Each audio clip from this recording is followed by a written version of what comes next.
Spinoza a mis au jour un secret que l'Église a enfoui pendant plus de 1700 ans.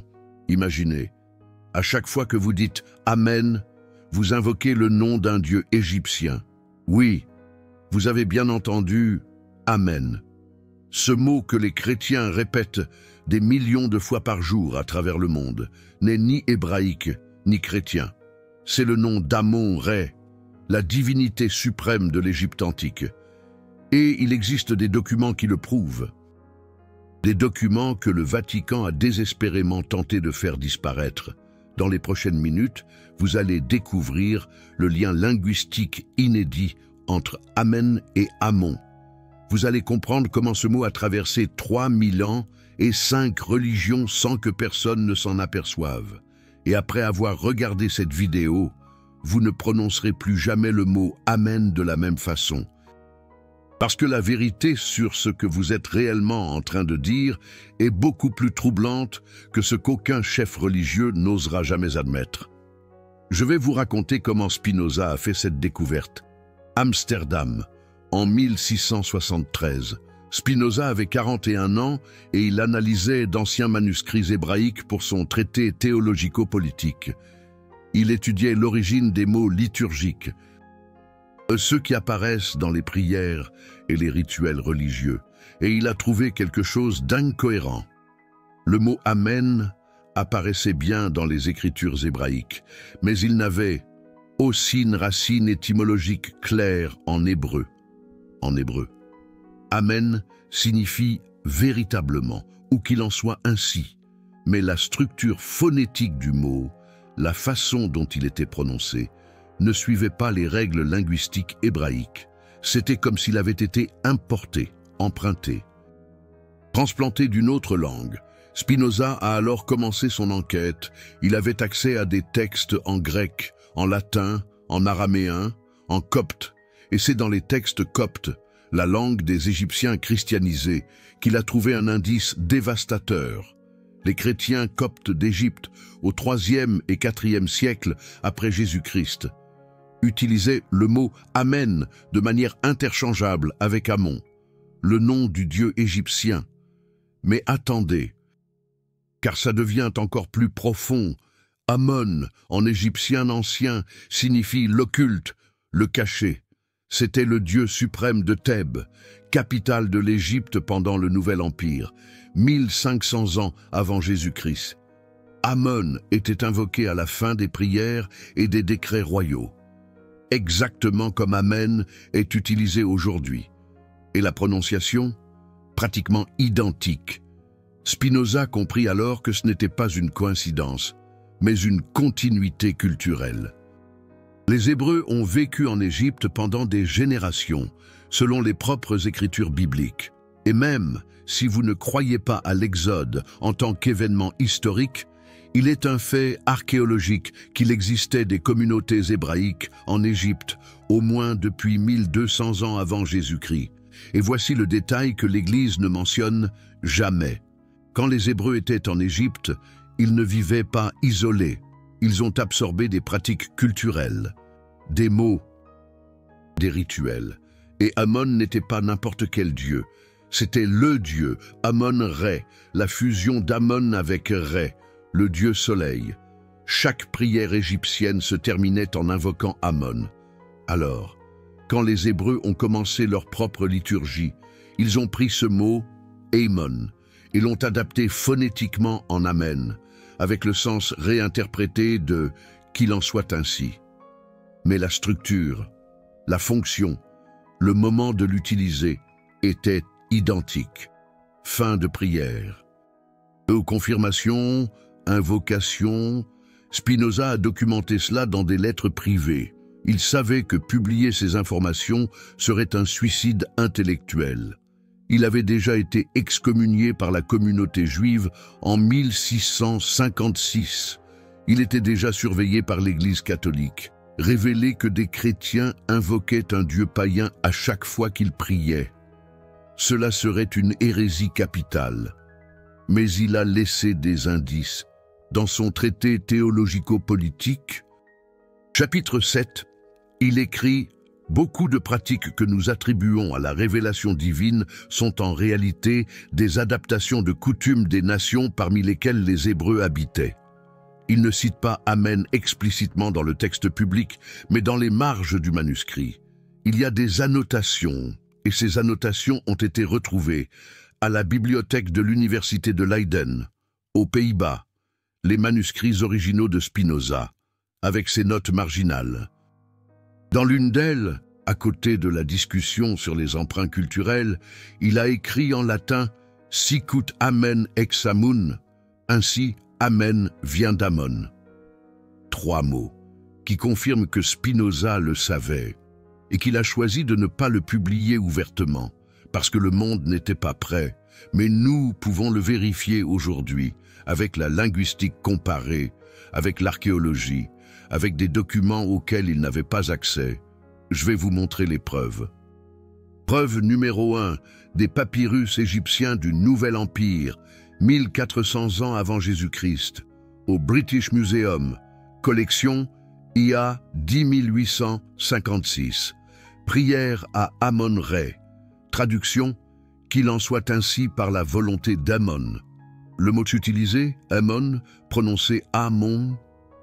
Fonction, clôture de supplication religieuse. Exactement comme Amen aujourd'hui. Preuve numéro 2, stèle de Karnak, temple d'Amon à Thèbes. 1250 ans avant Jésus-Christ. Inscription hiéroglyphique, traduction d'Adolf Hermann, égyptologue allemand. En 1894, que toutes les paroles prononcées soient confirmées par Amon. La formule rituelle égyptienne de clôture, Amon comme sceau de validation, identique à l'usage chrétien de Amen. Preuve numéro 3, la Septante, la traduction grecque de la Bible hébraïque, faite à Alexandrie, en Égypte. 250 ans avant Jésus-Christ, par 72 érudits juifs qui vivaient en Égypte. Ils ont conservé le mot « Amen » sans le traduire. Ils l'ont translittéré directement. Pourquoi? Parce que pour les Juifs égyptiens, Amen et Amon étaient phonétiquement indistinguables. C'était le même mot avec un nouveau sens théologique. Preuve numéro 4, les textes gnostiques de Nag Hammadi, découverts en 1945, en Haute-Égypte. L'Évangile de la vérité, écrit en copte au IIe siècle après Jésus-Christ, utilise Amen et Amon de manière interchangeable dans des contextes de prière, prouvant que les premiers chrétiens en Égypte voyaient les deux mots comme équivalents. Et il y a plus, la structure phonétique des linguistes modernes, comme James P. Allen, spécialiste de la langue égyptienne ancienne, à l'université de Yale, confirme le mot égyptien Amon est prononcé Amon avec une emphase nasale et phonétiquement identique à l'hébreu Amen, prononcé Amen. La différence est dialectale, pas étymologique. Alors, qu'est-ce que Spinoza disait vraiment? Que les Hébreux ont volé un mot égyptien? Non. Il disait quelque chose de plus profond. Que la religion n'a jamais été isolée. Que les pratiques que nous appelons révélations divines sont en réalité des synthèses culturelles. Que le judaïsme, et par extension le christianisme et l'islam, sont les produits de fusion, d'emprunt, d'adaptation, et cela détruit le récit de la révélation pure. Si Amen vient d'Amon, alors la liturgie hébraïque a été influencée par des pratiques païennes. Si la liturgie hébraïque a une origine païenne, alors elle n'est pas intouchable, elle n'est pas divinement révélée sous une forme pure. Elle est humaine, culturelle, historique. Et l'Église le sait, elle l'a toujours su.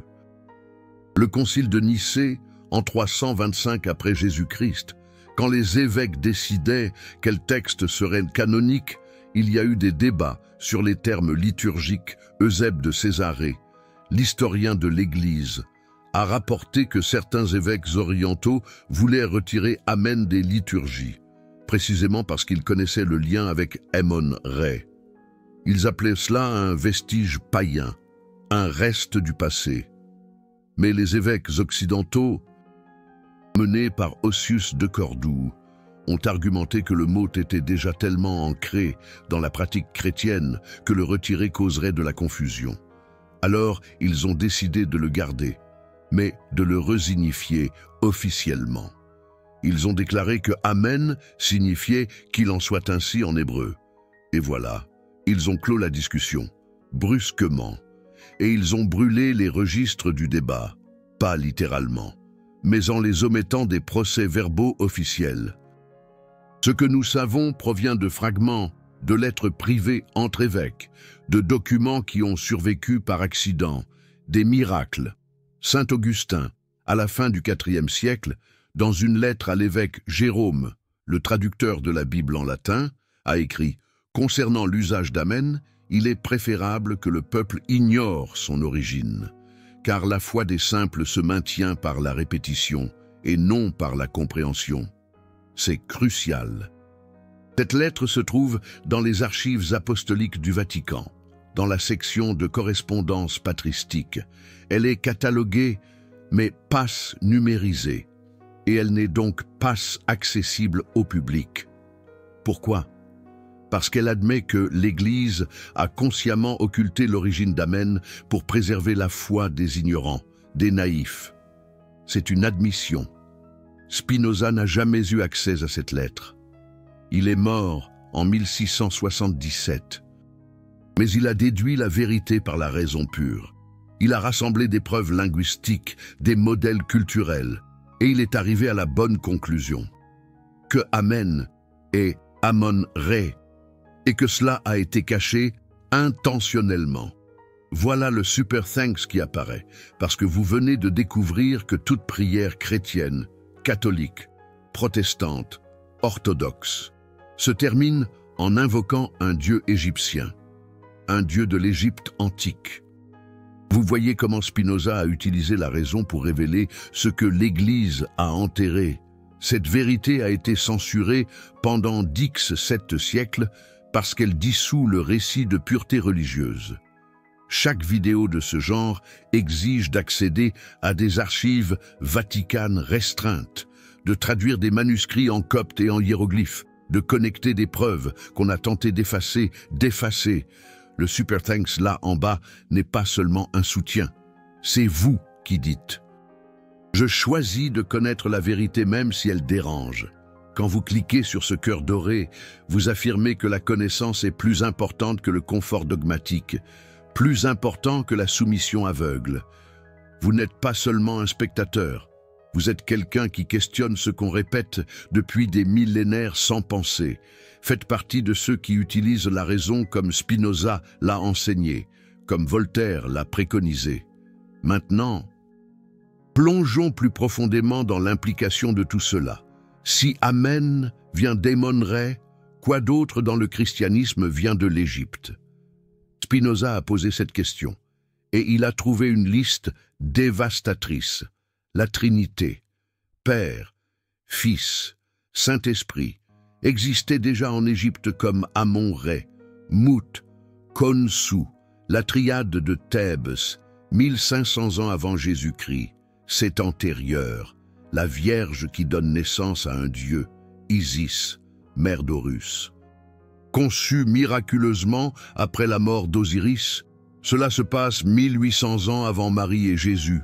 La résurrection après 3 jours, Osiris, mort par Seth, ressuscité par Isis après 3 jours dans le monde souterrain, 1700 ans avant le récit chrétien. C'est antérieur, le jugement après la mort, la pesée du cœur contre la plume de Maat, déterminant le destin éternel. Le livre des morts égyptien, 1400 ans avant Jésus-Christ. Le ciel et l'enfer comme destination post-mortem, Djouat et Aharu, les champs de roseaux pour les justes, le lac de feu pour les impies, tout est égyptien. Tout est antérieur au judaïsme. Tout a été absorbé et rebaptisé. Spinoza a vu cela et il a réalisé. Le christianisme n'est pas une révélation unique. C'est un collage de mythes antérieurs, réorganisés, rebaptisés, commercialisés comme originaux. C'est un produit dérivé. Et Amen en est la preuve la plus évidente. Parce que c'est un motet, On ne peut pas le réinterpréter. On ne peut pas l'allégoriser. C'est littéralement le nom d'un dieu païen qui est répété des milliards de fois par jour. C'est incontournable. Et ce n'est pas une théorie de conspiration. C'est de la linguistique académique. Sir Ernest Alfred Wallis Budge, conservateur du British Museum, spécialiste en égyptologie, a écrit en 1898 dans son livre The Gods of the Egyptians. Citation: le mot Amen utilisé par les chrétiens et les juifs est dérivé de l'égyptien Amen ou Amun, qui signifie l'occulte. La preuve phonétique et fonctionnelle ne laisse aucun doute. Fin de citation. C'est clair. Jan Assmann, égyptologue allemand de l'université de Heidelberg, dans Moses the Egyptian, en 1997, consacre un chapitre entier au transfert de concepts théologiques égyptiens vers le monothéisme hébraïque. Il documente comment Amon-Ré, le dieu occulte, a influencé la conception hébraïque d'un dieu invisible et transcendant. Alors, les universitaires savent, les égyptologues savent, les linguistes savent, mais les théologiens, silence, ou dénégation, ou réinterprétation créative. Ils disent que c'est une convergence indépendante, que des cultures différentes arrivent au même mot par hasard. Mais la phonétique exacte? La fonction liturgique identique? La proximité géographique et temporelle? Non, ce n'est pas une coïncidence. C'est un emprunt culturel, un vol. Et Spinoza disait « Accepter cela ne diminue pas la religion, cela l'humanise seulement. Cela montre que la recherche du divin est un processus humain, collectif, cumulatif. Cela ne descend pas tout fait du ciel. C'est construit à travers les générations, en absorbant ce qui fonctionne, en écartant ce qui ne fonctionne pas, en évoluant. Mais l'Église ne l'admettra jamais, parce qu'admettre qu'Amen vient d'Amon-Ré, c'est admettre que rien dans la religion chrétienne n'est purement original, que tout a des précédents, que la révélation divine est indiscernable du syncrétisme culturel. Et cela fait s'effondrer son autorité absolue. Si vous pouvez questionner Amen, vous pouvez tout questionner. La Vierge, la résurrection, la Trinité, l'enfer. Tout peut être tracé jusqu'à des mythes antérieurs. Tout peut être expliqué par l'évolution culturelle. Rien n'a besoin de miracle, seulement de l'histoire, de l'anthropologie et d'honnêteté intellectuelle, de courage. Spinoza a été excommunié exactement pour cela, pour avoir appliqué la raison là où il voulait la foi aveugle, pour avoir enquêté là où il voulait l'acceptation, pour avoir révélé là où il voulait l'occultation, et il en a payé le prix. Il a vécu isolé, surveillé, menacé. Il est mort à 44 ans d'une maladie pulmonaire, seul, pauvre, malade. Mais il a laissé la vérité écrite. Et 350 ans plus tard, nous pouvons vérifier, avec l'archéologie moderne, avec la linguistique computationnelle, avec l'accès à des documents qu'il n'a jamais vus, et tout ce qu'il a déduit par la raison pure se confirme. Amen est Amon-Ré, et cela change tout. Alors, la prochaine fois que vous entendrez quelqu'un dire « Amen », ou que vous le prononciez vous-même, souvenez-vous, vous faites écho à un mot qui a traversé 3500 ans, qui a commencé dans les temples de Karnak, a traversé les psaumes hébraïques, est entré dans les synagogues, a été adopté par l'Église, est devenu universel et n'a jamais perdu son essence. Invoquer l'occulte, confirmer le sacré, sceller la prière. Le mot n'a pas changé. Seul le Dieu qui l'invoque a été oublié. Où l'a-t-il été vraiment? Parce qu'à chaque fois que vous dites Amen, vous dites Amon, et Amon, le Dieu occulté, continue d'être invoqué des milliards de fois par jour, par des personnes qui ne connaissent même pas son nom. Spinoza, lui, le savait. Et maintenant, vous le savez aussi. La question est, Qu'allez-vous faire de cette information? Allez-vous continuer à répéter sans penser? Ou allez-vous faire une pause, questionner, enquêter par vous-même? Parce que c'est la différence entre la foi aveugle et la recherche rationnelle, entre répéter ce qu'on vous a enseigné et découvrir ce qui est vrai, Diodore. Laissez-moi vous montrer quelque chose d'encore plus profond, parce qu'Amon n'était pas n'importe quel dieu. Amon était le concept égyptien de Dieu invisible, transcendant, au-delà de la compréhension humaine. Les Égyptiens avaient des centaines de dieux visibles, Ré, Horus, Isis, Osiris, mais Amon était différent. Amon n'avait jamais de forme, jamais d'image. Il était le pouvoir occulté derrière tout. Un son familier? Il devrait, parce que c'est exactement ainsi que le Dieu judéo-chrétien islamique est décrit. Invisible, sans forme, transcendant, interdit d'être représenté en image. Le deuxième commandement, « Tu ne feras point d'image taillée », vient directement de la théologie d'Amon. L'Égypte interdisait les représentations d'Amon sous forme humaine complète, seulement des symboles, bélier, disque solaire, mais jamais le Dieu complet. Et Spinoza a réalisé ça dans son traité sur Dieu et la nature. L'éthique, il écrit que la conception hébraïque d'un Dieu infini et incompréhensible est identique à la théologie égyptienne d'Amon l'occulté. Il ne pouvait pas dire que cela avait été copié, mais il a laissé la comparaison claire pour ceux qui avaient des yeux pour voir. Maintenant, je vais vous parler de quelqu'un qui a découvert ça de la manière la plus choquante possible. Je vais l'appeler Thérèse, religieuse catholique. 43 ans, 20 ans de vie religieuse. Elle enseignait le catéchisme dans une paroisse de province en Bretagne.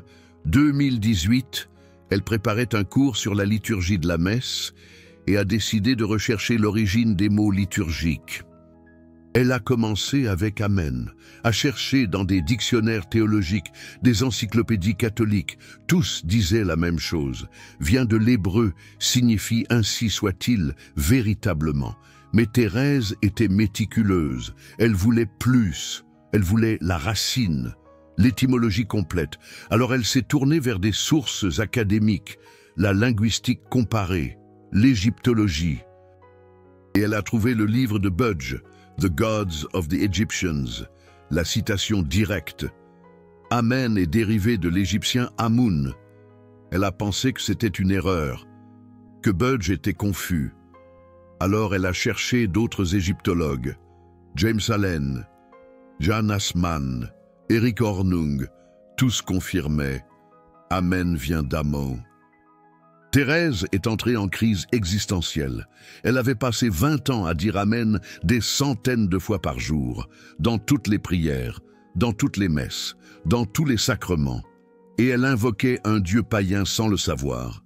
Elle est allée voir son supérieur, lui a montré les preuves, a demandé une explication. Et vous savez ce qu'il a dit? Nous savons ça depuis des siècles, mais ce n'est pas fait pour être divulgué. L'origine du mot n'a pas d'importance. Ce qui importe, c'est l'intention. Quand vous dites « Amen », vous scellez la prière chrétienne, vous n'invoquez pas Amon. L'intention resignifie. Mais Thérèse n'a pas accepté. Elle a demandé « Alors pourquoi le cacher? Si ça n'a pas d'importance, pourquoi ne pas l'enseigner dans les séminaires?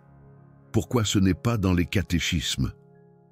Et son supérieur a été honnête, parce que cela causerait un scandale, parce que les gens simples ne comprendraient pas, parce que cela ouvrirait la porte à la remise en question d'autres choses, et la foi des fidèles se maintient par la confiance, pas par l'investigation.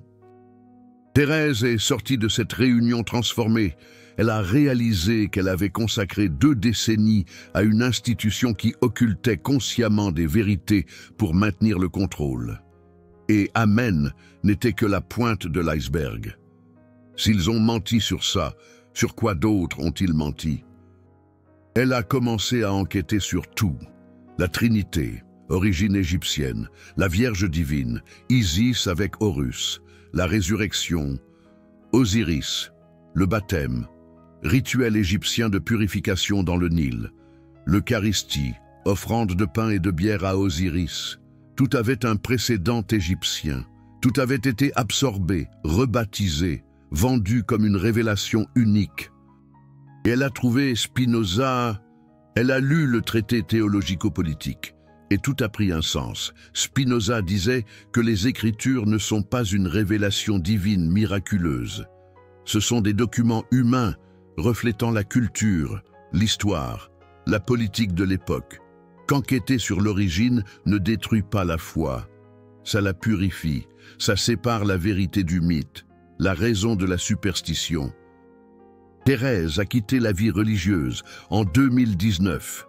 Aujourd'hui, elle enseigne l'histoire des religions dans une université. Et elle commence toujours son cours avec Amen. Elle montre comment un mot peut traverser des millénaires en portant un Dieu oublié, et comment questionner un mot peut libérer d'une vie d'acceptation aveugle. Elle m'a dit quelque chose que je n'oublierai jamais. Pendant 20 ans, j'ai répété Amen en pensant que je confirmais ma foi chrétienne. Maintenant, je sais que j'échouais les prêtres de Karnak 3500 ans plus tôt, et cette vérité ne m'a pas fait perdre la foi. Elle m'a fait gagner en compréhension. La foi aveugle est morte, mais la curiosité rationnelle est née. Et ça, c'est infiniment plus précieux.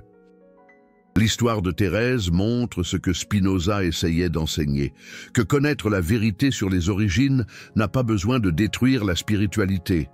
Ça peut la transformer, ça peut la rendre honnête, basée sur la compréhension, pas sur la peur de questionner.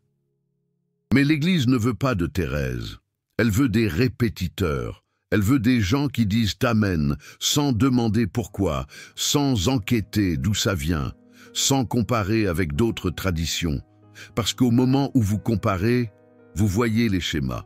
Vous voyez que tout ce qui est vendu comme unique a une copie antérieure. Tout ce qui est vendu comme révélé a une origine humaine traçable. Et Amen est la preuve la plus irréfutable, parce que c'est dans la bouche de tout le monde.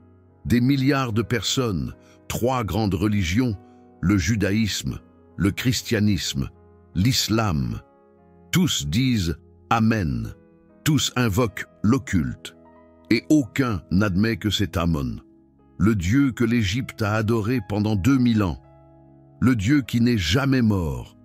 Il a juste changé de nom, ou plutôt, il a gardé le nom, et les gens ont oublié ce que ça signifie.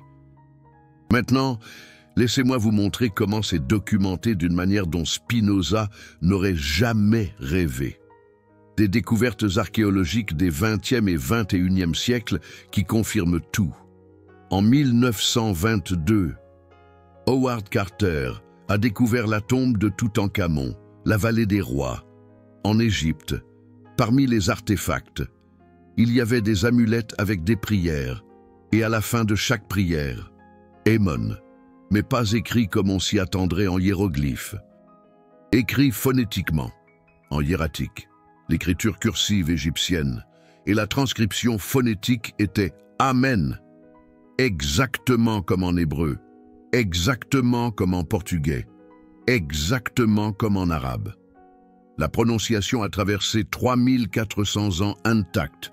En 2006, Université de Leipzig, Allemagne, projet de numérisation de papyrus. Ils ont découvert une collection de prières coptes du IVe siècle après Jésus-Christ, des chrétiens égyptiens. Et il y avait une instruction liturgique fascinante. À la fin de la prière, dites Amen comme les ancêtres disaient Amon, confirmant que c'est le même. Mais les Coptes expliquent « Maintenant, nous scellons notre prière chrétienne. Nous n'invoquons pas le Dieu ancien. Cela prouve que les premiers chrétiens savaient la connexion et ont consciemment décidé de garder le mot, mais de changer le sens. Resignification liturgique. Prendre quelque chose de familier, païen, et le christianiser. Stratégie de conversion. Ne détruisez pas ce que les gens connaissent. Transformez, rebaptisez, réinterprétez. L'Église a fait ça avec toutes. Les temples païens sont devenus des églises. Les festivals païens sont devenus des dates chrétiennes. Noël, solstice d'hiver, fête de Saturne, Pâques, équinoxe de printemps, fête de la fertilité, et Amen, invocation à Ammon, devenue confirmation chrétienne, même stratégie, différents objectifs. Spinoza a vu ce schéma partout. Il a réalisé que le christianisme n'avait pas converti le paganisme en détruisant. Il l'avait converti en absorbant. Et ensuite, il a effacé les traces. Il a brûlé les documents, réécrit l'histoire et a enseigné que tout avait toujours été chrétien, avait toujours été révélé, avait toujours été pur. Mais l'archéologie ne ment pas. Les papyrus ne mentent pas. Les inscriptions dans les temples ne mentent pas. Et tous pointent vers la même vérité, Amen et Ammon. Et la seule raison de nier cela est la peur. La peur que si les gens savent qu'un mot est païen, ils vont tout remettre en question et vont découvrir que presque tout a une origine païenne. Et le récit de révélation unique s'effondre. Maintenant, je vais vous montrer quelque chose d'encore plus perturbant. Le nom de Dieu dans l'Ancien Testament, Yahweh, YHWH, a aussi une connexion égyptienne. Des universitaires comme Thomas Römer, professeur de Bible hébraïque au Collège de France, montrent que Yahweh pourrait avoir son origine dans Yah, un dieu lunaire adoré dans les communautés du Sinaï qui avaient des contacts avec l'Égypte. Et il y a plus, le Sinaï, où Moïse est supposé avoir reçu les tables, était un territoire contrôlé par l'Égypte pendant la période de l'Exode. Il y avait des garnisons égyptiennes, des mines de turquoise, des temples à des dieux égyptiens. Si Moïse était au Sinaï, il était en territoire égyptien, entouré d'influences égyptiennes. Alors la révélation au Sinaï s'est passée en territoire égyptien. Le mot qui scelle les prières vient d'Égypte. Le concept de Dieu invisible vient d'Ammon. La liturgie, les rituels, les pratiques, tout a des couches égyptiennes. Et la conclusion est inévitable. Le monothéisme hébraïque est un syncrétisme, une fusion d'influences. Avec une forte base égyptienne, Spinoza le savait par la raison pure. Aujourd'hui, nous le savons par des preuves physiques. Et la question qui reste est, si tant de choses viennent d'Égypte, que reste-t-il d'original? Qu'est-ce qui a vraiment été révélé de manière unique? Et la réponse honnête, selon les preuves, est très peu. Peut-être rien. Cela ne signifie pas que le judaïsme ou le christianisme n'ont pas de valeur.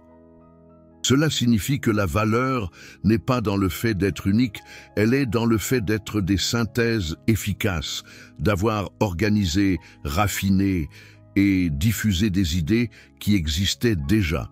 Le mérite n'est pas d'inventer à partir de zéro, c'est de perfectionner, d'adapter, d'universaliser, mais reconnaître cela exige humilité, exige d'admettre que vous n'avez pas la vérité absolue, que votre tradition a puisé à d'autres sources, que la révélation divine est indistinguable de l'évolution culturelle, et les institutions religieuses n'ont pas cette humilité. Elles préfèrent maintenir le récit d'originalité, même en sachant que c'est faux. Et vous, maintenant que vous savez, qu'allez-vous faire? Allez-vous continuer à dire Amen sans penser, ou allez-vous vous souvenir chaque fois que vous le direz?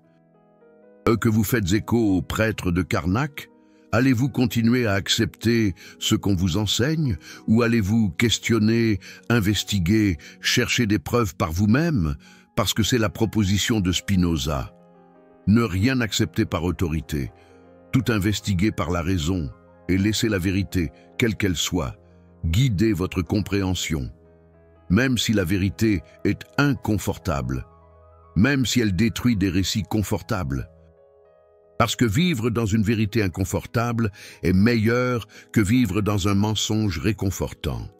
Maintenant, laissez-moi vous montrer ce que Spinoza appelait la démonstration géométrique de la vérité. Il utilisait la logique pure pour prouver des conclusions inévitables. Appliquons-la au cas d'Amen. Prémisse 1. Le mot Amen, apparaît dans les textes hébraïques depuis au moins 800 ans avant Jésus-Christ. Livre des rois, Chroniques, Néhémie. Toujours à la fin des prières et des louanges, toujours avec une fonction de confirmation et de scellement. C'est un fait archéologique. Les manuscrits de la mer Morte le confirment. Prémisse 2. Le mot « Ammon » apparaît dans les textes égyptiens depuis 2000 ans avant Jésus-Christ, texte des pyramides, texte des sarcophages, livre des morts, toujours à la fin des prières et des décrets, toujours avec une fonction d'invocation et de confirmation. C'est un fait archéologique. Les inscriptions dans les temples le confirment. Prémisse 3. Les Hébreux ont vécu en Égypte entre approximativement 1600 et 1200 ans avant Jésus-Christ, selon la chronologie biblique et les preuves archéologiques d'établissements sémitiques dans le delta du Nil. Pendant cette période, ils ont absorbé la langue, les coutumes, les pratiques, comme toute population minoritaire dans un empire dominant. Prémisse 4. Phonétiquement, Ammon en égyptien ancien et Amen en hébreu ancien sont identiques. Ammon versus Amen. La différence est dialectale, pas étymologique. Tout linguiste ayant une formation en langue sémitique et afro-asiatique le confirme. Ce n'est pas une opinion, c'est de la phonétique comparée. Prémisse 5. Fonctionnellement, les deux mots ont une utilisation liturgique identique. Clôture de prière, confirmation de supplication. Sceau de validation divine, ce n'est pas une convergence indépendante, c'est une continuité fonctionnelle. Conclusion inévitable par la logique. Amen hébraïque dérive d'Ammon égyptien. Il n'y a pas d'autre explication qui satisfasse toutes les prémices simultanément. Coïncidence. Cela exigerait que 5 variables indépendantes, phonétique, fonction, contexte historique, proximité géographique et utilisation liturgique, convergent par hasard. La probabilité statistique de cela est proche de 0. Spinoza ferait cette démonstration et dirait « Donc, il est plus rationnel d'accepter la dérivation culturelle que le miracle de la convergence. Et celui qui nie cela, nie par la foi, pas par la raison, parce que la raison pointe dans une direction, Amen et Ammon, et nier l'évidence au nom d'un dogme, c'est l'opposé de la philosophie. Et il y a autre chose que Spinoza a découvert, et qui est encore plus radical. Il a réalisé que les écrivains bibliques eux-mêmes connaissaient cette connexion, et ils ont laissé des indices. Dans le livre de l'Apocalypse, chapitre 3, verset 14, Jésus est appelé l'Amen, le témoin fidèle et véritable, le principe de la création de Dieu. Maintenant, comparez cela avec les hymnes à Ammon en Égypte, le papyrus de Leyde, 1300 ans avant Jésus-Christ. Ammon est appelé l'occulte qui se manifeste, témoin de la création. Principe de toute chose. Le langage est presque identique, et Jean, écrivant l'Apocalypse à la fin du 1er siècle, était à Patmos, une île grecque, une région fortement influencée par les cultes égyptiens hellénisés. Se pourrait-il que Jean le sache?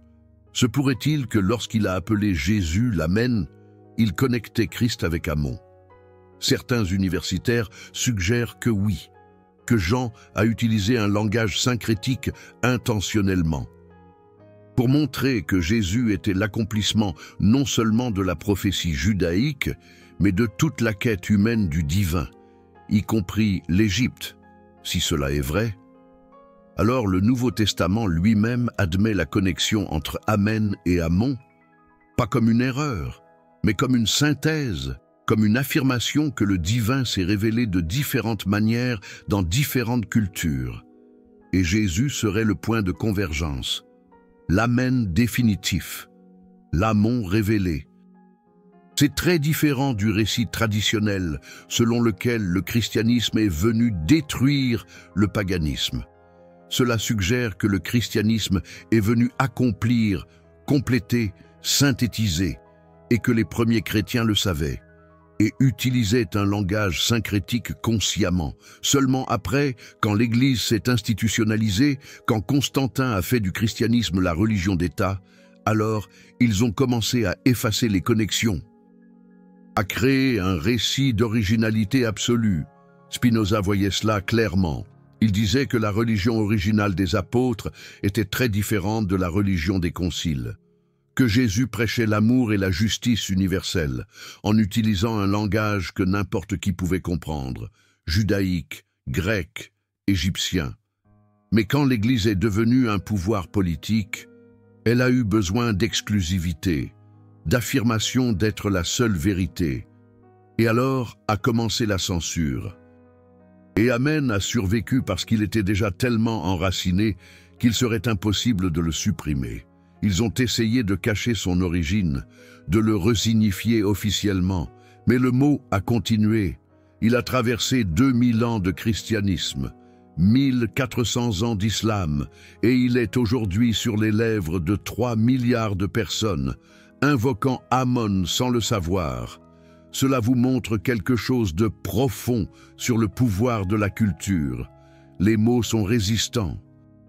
Vous pouvez changer les gouvernements, vous pouvez changer les religions, vous pouvez changer les empires, mais les mots demeurent, portant des mémoires que les vivants ont oubliées.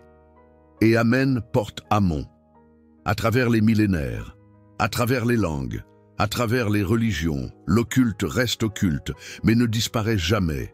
Spinoza a écrit quelque chose de poétique à ce sujet. Dans une de ses lettres à son ami Henry Oldenburg, il a dit « Les mots sont des fossiles de dieux morts, et quand nous les répétons sans comprendre, nous ressuscitons des fantômes que nous ne reconnaissons pas. Amen est exactement cela, un fossile d'Amon. Et chaque fois que quelqu'un le dit, il ressuscite le Dieu occulte pour un instant. Et le fantôme sourit parce qu'il est encore rappelé, même si son nom a été oublié. C'est la poésie de l'histoire des religions. Rien ne meurt complètement. Tout se transforme. Les dieux deviennent des saints, les temples deviennent des églises, les festivals deviennent des fêtes et les invocations deviennent des confirmations. Mais l'essence demeure, occulte, comme Amon, l'occulte qui ne se révèle jamais complètement, mais qui est toujours là, dans chaque Amen, dans chaque prière, dans chaque saut de foi. Et vous, maintenant que vous connaissez le fantôme que vous invoquez, allez-vous continuer à l'invoquer? Ou allez-vous chercher de nouveaux mots? Ou allez-vous vous taire, parce que c'est la liberté que la connaissance apporte? Vous n'avez plus besoin de répéter automatiquement. Vous pouvez choisir, consciemment, sachant ce que chaque mot porte, chaque histoire, chaque dieu oublié, Amen et Amon. C'est la vérité, documentée, prouvée, inégable. Et maintenant que vous le savez, vous avez le choix, ignorer et continuer comme toujours. Ou accepter et transformer votre façon de tout voir. Spinoza a choisi la seconde, Thérèse a choisi la seconde, et vous, que choisissez-vous? Commentez ici. Après avoir su qu'Amen est Amon, allez-vous encore dire ce mot de la même manière? Ou allez-vous le remplacer par autre chose? Ou allez-vous arrêter de prier complètement? Soyez honnête, parce que 99% continueront à le dire, par habitude, par peur, par pression sociale. Mais vous êtes différent. Vous avez choisi de regarder jusqu'ici. Vous avez choisi de savoir. Alors la question est, maintenant que vous savez, qu'est-ce qui change ?